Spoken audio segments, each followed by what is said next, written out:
My name's Abigail, and I've always been a go-getter. For years, I poured my heart and soul into my career at a construction company. I started as a lowly intern, but through sheer determination and countless late nights, I clawed my way up to deputy director. I was overseeing the most challenging architectural marvels in the city. Skyscrapers that kissed the clouds, bridges that spanned impossible distances, and buildings that defied gravity. Each one was a testament to what I could achieve when I set my mind to it. My colleagues used to joke that I was married to my job. They weren't far off. I lived and breathed construction. My apartment was filled with blueprints and models. My weekends were spent touring building sites. And my bank account? Well, let's just say it was very healthy. But as I approached my mid-30s, something changed. I'd look at the towering structures I'd helped create and feel a sense of pride, sure. But there was also an emptiness, a void that no amount of professional success could fill. It was like a switch had been flipped. Suddenly I saw couples everywhere, holding hands in the park, pushing strollers down the street, stealing kisses in cafes. And I wanted that. I wanted it badly. But dating at 36 isn't easy, especially when you've spent the last decade focused solely on your career. I tried the apps, went on a few awkward blind dates set up by well-meaning friends. Nothing clicked. Then, at an industry conference of all places, I met Tom. He was charming, intelligent, and shared my passion for architecture. We bonded over our mutual love of Frank Lloyd Wright and our shared frustration with city zoning laws. Our relationship moved quickly. Within a year, we were married in a small ceremony surrounded by our closest friends and family. I'd never been happier. One night, as we cuddled on the couch in our cozy apartment, Tom turned to me with a glint in his eye. "Abby," he said, using the nickname only he was allowed to use, "I've been thinking, why don't we build our own house? Our dream house." I threw my arms around him, nearly knocking him off the couch. Yes, 1,000 times yes. The next few months were a whirlwind of activity. I threw myself into designing our dream house with the same passion I'd always applied to my work projects. I enlisted the help of our company's leading architect, and together we created something truly special. We pored over every detail, from the layout to the materials. I wanted everything to be perfect. This wasn't just a house, it was our future. To fund our dream, we made the decision to sell our apartment. It was a big step, but we were both so excited about the prospect of our new home that we didn't hesitate. As construction began, I found myself spending more and more time at the site. I'd stand there, watching our plans come to life, brick by brick. It was exhilarating. "You know," Tom said one day, as we stood arm in arm, watching the framework of our house take shape, "there's still one thing missing from this picture." I looked at him, puzzled. "What's that?" He placed a hand gently on my stomach. "A little one to fill all these rooms." My heart skipped a beat. We'd talked about having children before, of course, but always in a vague, someday kind of way. But now, with our dream house becoming a reality, the idea suddenly felt very real and very right. The next 2 years were the happiest of my life. Our house was completed, and it was everything we dreamed of and more. Every room was filled with love and the promise of the family we were going to create. And then finally it happened. I still remember the moment I saw those 2 pink lines on the pregnancy test. My hands were shaking so much I could barely hold it. "Tom," I called out, my voice trembling with excitement. "Tom, come here." He rushed into the bathroom, concern etched on his face. "What is it? Are you okay?" I couldn't speak. I just held out the test. Tom let out a whoop of joy and swept me up in his arms, spinning me around the bathroom. We were both laughing and crying, overwhelmed with happiness. The next few months were a blur of doctor's appointments, nursery planning, and daydreams about our future. We decided not to find out the baby's sex, wanting it to be a surprise. At my 5-month checkup, the doctor confirmed that everything was progressing perfectly. Our baby was healthy and growing right on schedule. Tom and I left the clinic on cloud 9, already making plans for the next 4 months. The phone call came at 3:17 a.m. I remember because I glanced at the clock as I fumbled for my phone, my heart already racing with a sense of foreboding. Mrs. Thompson, an unfamiliar voice. "I'm afraid there's been an accident." The next few hours passed in a blur. The hospital, the doctor's grim faces, the words that shattered my world. I'm sorry, we did everything we could. Tom was gone. Just like that. A drunk driver, they said. He never stood a chance. I don't remember much of the following days. I moved through the funeral like a ghost, barely registering the sympathetic touches, the murmured condolences. Weeks passed. I couldn't bring myself to go back to work. The thought of facing those towering buildings, those grand projects that Tom and I had once marveled at together, was unbearable. My boss, Jim, came to see me at home. He sat across from me, his face etched with concern. "Abigail," he said gently, "I think it might be best if you took some time off. Permanently, if that's what you need. We're prepared to offer you a substantial severance package. You won't have to worry about money." I should have felt grateful, but I felt nothing. Just a vast, empty numbness. As the weeks turned into months, I focused all my energy on my unborn child. Finally, after what felt like an eternity, my son was born. As I held him in my arms for the first time, I felt a spark of something I thought I'd lost forever: hope. I named him Thomas, after his father. As I gazed into his tiny face, I saw echoes of Tom: the same nose, the same chin. It was both heartbreaking and healing. As Thomas grew, so did my love for him. He was a bright, curious child, always asking questions, always wanting to learn more. He excelled in school, bringing home report cards that made my heart swell with pride. As much as I loved watching Thomas thrive, I knew I needed something for myself too. So when he started school, I took a job at a small local construction firm. The salary was nothing compared to what I used to make, but that didn't matter. What mattered was that I could be home when Thomas got back from school, that I could attend his soccer games and help with his homework. We lived simply, but we were happy.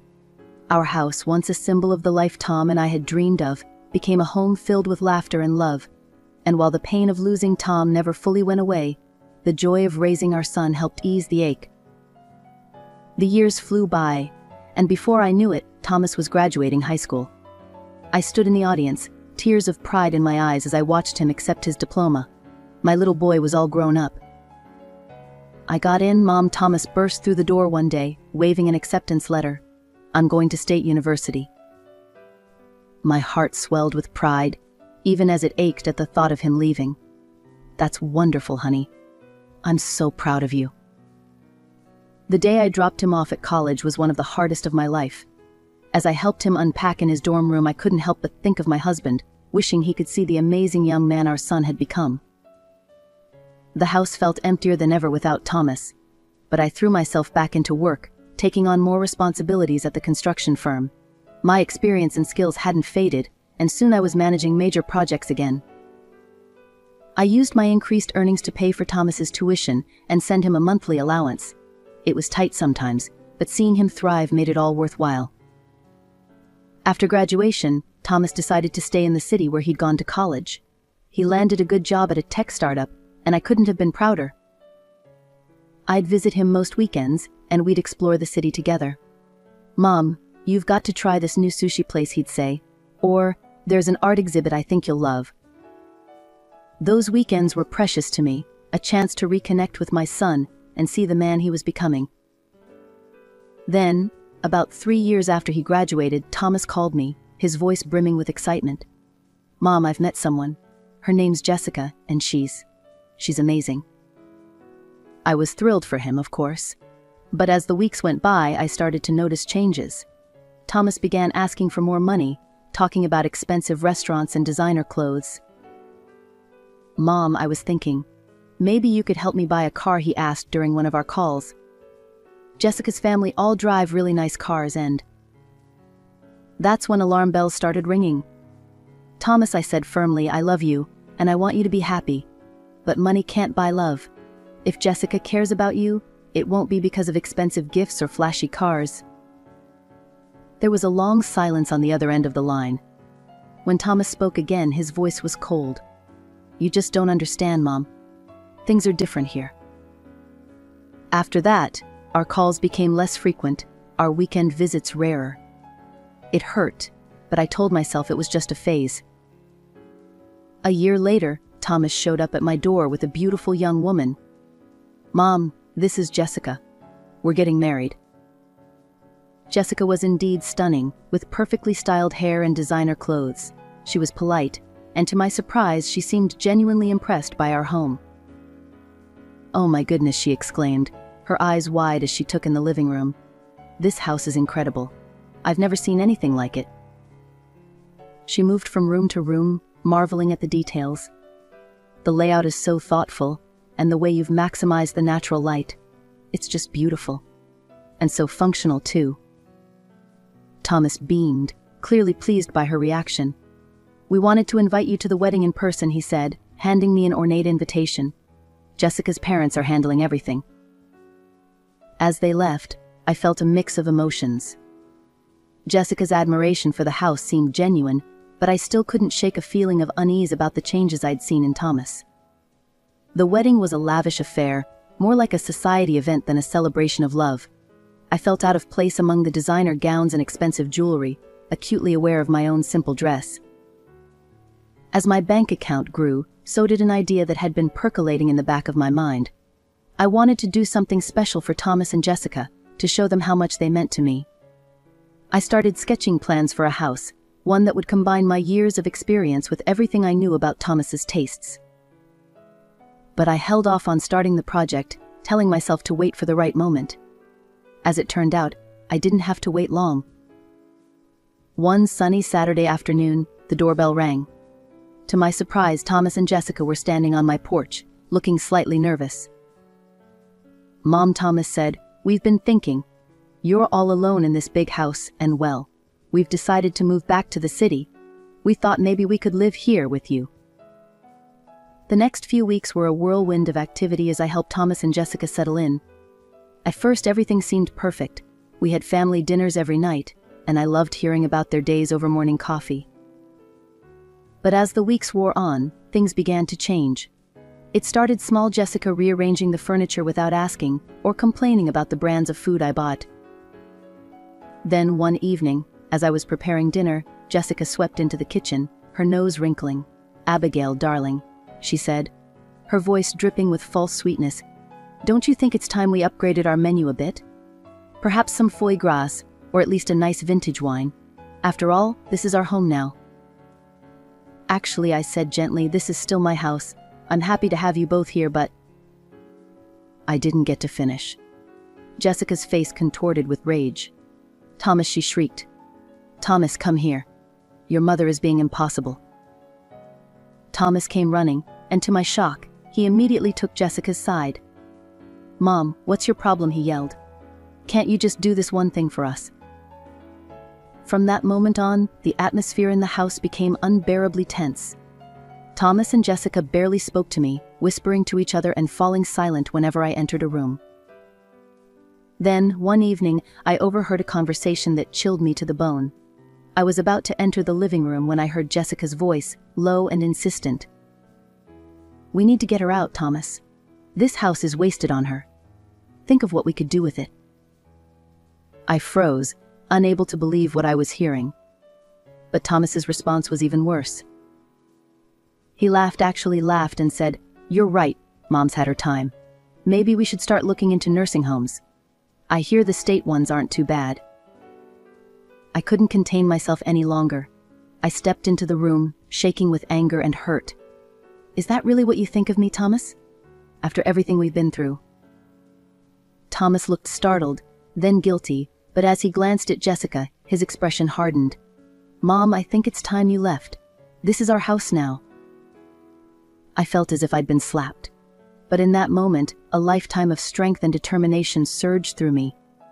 I drew myself up to my full height and looked my son straight in the eye. "No, Thomas," I said, my voice steady despite the turmoil inside me. "This is my house. The house your father and I dreamed of. The house where I raised you, and you." I paused, my heart breaking even as I said the words. "You are no longer welcome here. Both of you, get out." Thomas and Jessica stared at me in shock, clearly not expecting this response. As they gathered their things and left, I felt a mixture of pain and relief wash over me. The door closed behind them, and I sank onto the sofa, finally allowing the tears to come. The morning after I kicked Thomas and Jessica out, my phone started ringing incessantly. I let it go to voicemail, not ready to face the fallout. But as the days passed, the messages became more frequent and more aggressive.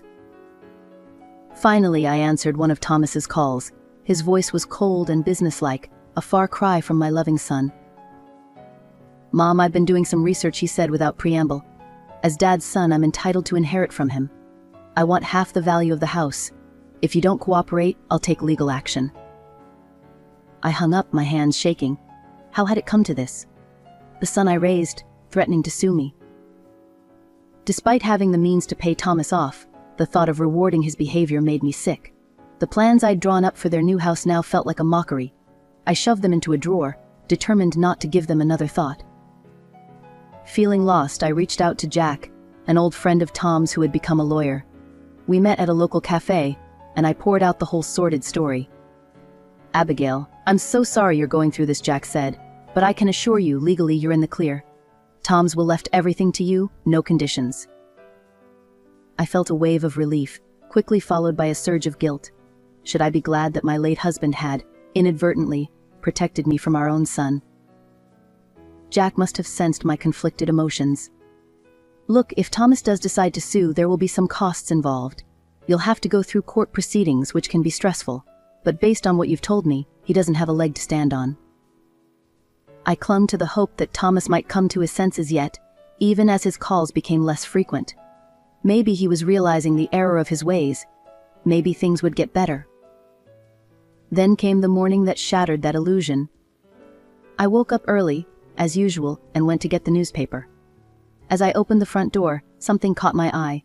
There, stuck in my perfectly manicured lawn, was a giant for sale sign. As I stood there in shock, Mrs. Henderson from next door came over, concern etched on her face. "Abigail, dear, are you moving?" I had no idea. "We'll miss you terribly in the neighborhood." I opened my mouth, then closed it again, at a loss for words. How could I explain something I didn't understand myself? More neighbors gathered, all full of questions I couldn't answer. Who was the realtor? When was the open house? Had I found a new place yet? Feeling overwhelmed, I retreated into the house and tried calling Thomas. It went straight to voicemail. I left message after message, each more desperate than the last. Finally, I couldn't take it anymore. I marched outside, grabbed the for sale sign, and yanked it out of the ground with all my strength. I carried it around to the back of the house and threw it behind the garden shed, out of sight. That evening I was trying to relax on the sofa, my mind still reeling from the events of the day. The house felt oppressively quiet. Suddenly the front door burst open, shattering the silence. Thomas strode in, Jessica close behind. But they weren't alone. A well-dressed couple followed them, looking around with obvious interest. "And this is the living room," Thomas was saying, his voice unnaturally bright. "Notice the vaulted ceilings and the custom fireplace." The couple nodded appreciatively. "It's stunning," the woman said. "We'd be prepared to make an offer right away." I couldn't believe what I was hearing. "Excuse me," I said, my voice shaking with anger. "This house is not for sale. I'm going to have to ask you all to leave immediately." Thomas turned to the couple, an apologetic smile on his face. "I'm so sorry about this. This is just crazy old lady who sometimes wanders in. Pay her no attention." I felt like I'd been slapped. "Thomas, how dare you? I'm your mother." "See what I mean?" Thomas said smoothly. "Delusional. We'll have her removed, don't worry." My hands were shaking so badly I could barely operate my phone. "I'm calling the police right now if you don't all leave." Seeing I was serious, the couple hurried out. Thomas and Jessica lingered, fury evident on their faces. "You'll regret this," Jessica hissed. "You'll never see your son again. Or your grandchildren." As they stormed out, I suddenly noticed Jessica's slightly rounded stomach. The realization hit me like a ton of bricks. She was pregnant. I was going to be a grandmother, and I might never even meet my grandchild. The following weeks were a blur of legal proceedings. Thomas and Jessica, backed by her parents' money, had hired a team of high-powered lawyers. They threw everything they had at me, trying to claim that Thomas had rights to the house, that I was mentally unfit, that I had promised to sign over the property. I was exhausted. My health began to suffer. Dark circles appeared under my eyes and I lost weight rapidly. Eventually, I had to quit my job. I simply couldn't concentrate on work with all this going on. One morning, as I was picking up the newspaper, checking, as always, to make sure no new for sale signs had appeared overnight, my neighbor, Mrs. Henderson, approached me. "Abigail, dear," she said gently, "I hate to see you suffering like this. Have you considered going public with your story? There's a TV show that deals with family disputes. Maybe if you told your side?" I thanked her, but put the idea out of my mind, or at least I tried to. Then came the phone call that changed everything. It was Thomas, his voice dripping with disdain. "Listen, you old fool," he snarled. "You can't hold out forever. Why don't you just give up and save us all a lot of trouble?" Something in me snapped. The pain, the betrayal, the sheer injustice of it all, it was too much. The next day, I called the number Mrs. Henderson had given me. A week later, I found myself sitting under bright lights, cameras pointed at me, telling my story to a sympathetic host and a shocked studio audience. As I spoke about the house Tom and I had built, about raising Thomas, about the betrayal and the legal battles, I felt a weight lifting off my shoulders. For the first time in months, I felt like someone was truly listening to me. I had no idea what the consequences of this decision would be, but as the audience murmured in sympathy and the host promised to get to the bottom of this, I felt a glimmer of hope. Maybe, just maybe, this would be the turning point I'd been praying for. A few days after my television appearance, I heard a knock at the door. I found myself face to face with Jessica's parents, looking uncomfortable and out of place on my porch. "May we come in?" Jessica's father asked, his voice uncharacteristically hesitant. I nodded, bracing myself for another confrontation. But as we settled in the living room, they surprised me. "We saw you on TV," Jessica's mother began, her eyes brimming with tears. "We had no idea what Jessica and Thomas were doing. We're so sorry, Abigail." They explained how they'd spoiled Jessica, always giving in to her demands for money. When they learned about her pregnancy, they'd bought the couple an apartment, thinking it would make them happy. But Jessica was furious, her father said, shaking his head. "She said she deserved a house, not some cramped apartment. When we refused, she said she'd handle it herself. We had no idea this is what she meant." "I was going to build them a house," I admitted, pulling out my old sketches. "I had the money, the plans. But after everything that's happened, I can't reward their behavior." Jessica's parents nodded in understanding. "We've decided to cut them off financially," her father said firmly. "No more money for lawyers or anything else. It's time they learned to stand on their own 2 feet." True to their word, Jessica's parents withdrew their financial support. Without the money for high-powered lawyers, Thomas and Jessica's case crumbled. The judge ruled in my favor, affirming my sole ownership of the house.